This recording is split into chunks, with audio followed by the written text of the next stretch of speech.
Levantamento feito pela agência de classificação de risco Austin Rating desmonta a falácia do governo de Jair Bolsonaro de que o caos econômico no Brasil é consequência da pandemia e da guerra na Ucrânia e que o resto do mundo está sofrendo igual.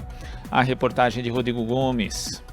Governados pela direita e com forte inspiração militarista e conservadora, Brasil e Turquia são os únicos países entre os 23 mais ricos com taxas de juros, desemprego e inflação acima de 10% ao mesmo tempo. O Brasil tem hoje a quarta maior taxa de juros entre os países mais ricos, com 12,75% ao ano, atrás apenas de Argentina, Rússia e Turquia. Também tem a quarta maior inflação, com 11,3% no acumulado em 12 meses, sendo que a prévia do mês de abril já indica que a taxa deve ultrapassar os 12% ao ano.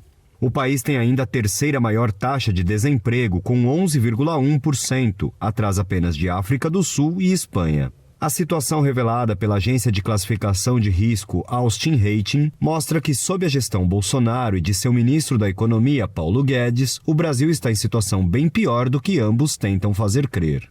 E que o argumento deles de que o país sofre com as consequências da pandemia e da guerra entre Rússia e Ucrânia é uma falácia, pois todos os outros países do ranking enfrentam a mesma situação. O mestre em economia e diretor do Instituto de Finanças Funcionais para o Desenvolvimento, David Decache, considera que a situação do Brasil é drástica, principalmente para os mais pobres. E que isso não é obra do acaso, mas uma escolha do governo Bolsonaro para beneficiar os mais ricos em detrimento da maioria da população. Ele aponta, por exemplo, o aumento de preços da gasolina, do diesel e do gás de cozinha, que é uma decisão política do governo Bolsonaro por meio da política de preços da Petrobras. Essa medida favorece os acionistas da empresa e os importadores de combustível, que têm obtido os lucros recordes nos últimos meses. Só que essa política favorece o aumento da inflação, que serve como desculpa para o Banco Central aumentar as taxas de juros, o que também beneficia os mais ricos que têm dinheiro para investir em títulos públicos que são remunerados com base nesses juros. Ou seja, os mais ricos ganham mais 2 pontos. Primeiro com a política de preços, em detrimento do conjunto da população, e depois com as elevadas taxas de juros.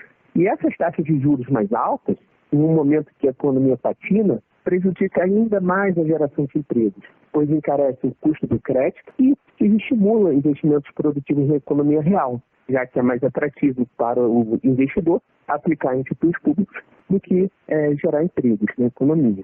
Então, isso tudo faz parte de um grande planejamento econômico. A destruição da maioria do povo é a forma de enriquecer os mais ricos.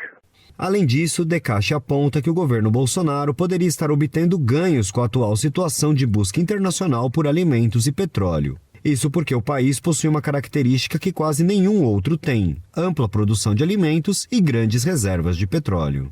Por exemplo, a Petrobras, como ela produz a maior parte dos combustíveis produzidos internamente, mais de 80%, ela poderia atenuar o repasse da elevação internacional do preço do petróleo para o consumidor final, só que isso implicaria em redução dos lucros, que são estratosféricos. Em 2021, eles distribuíram mais de 100 bilhões para os acionistas. Isso significa 3 vezes o programa Bolsa Família, que chega a 20 milhões de pessoas.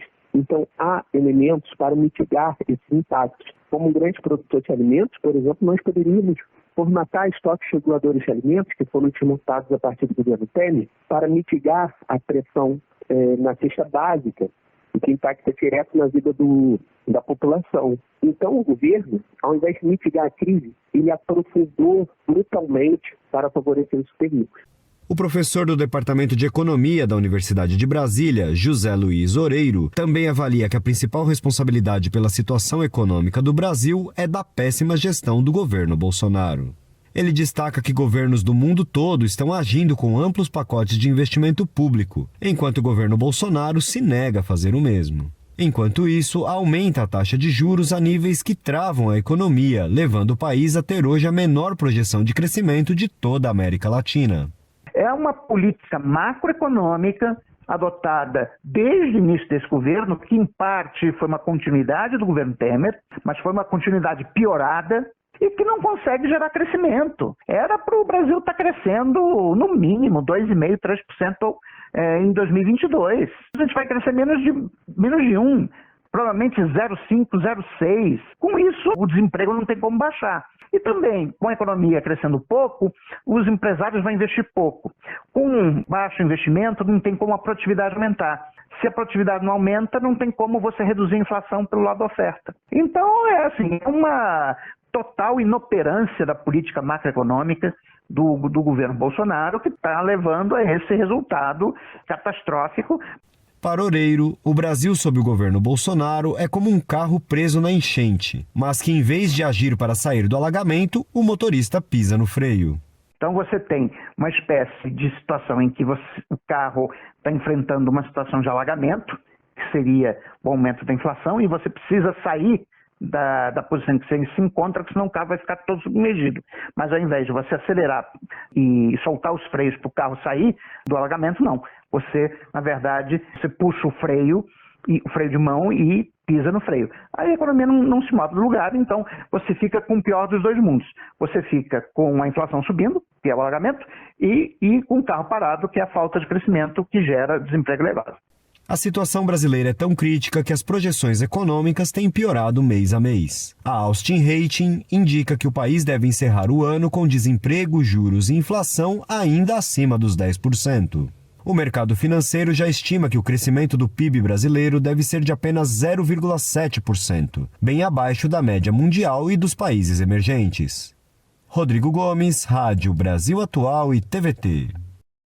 Você está ouvindo Jornal Brasil Atual.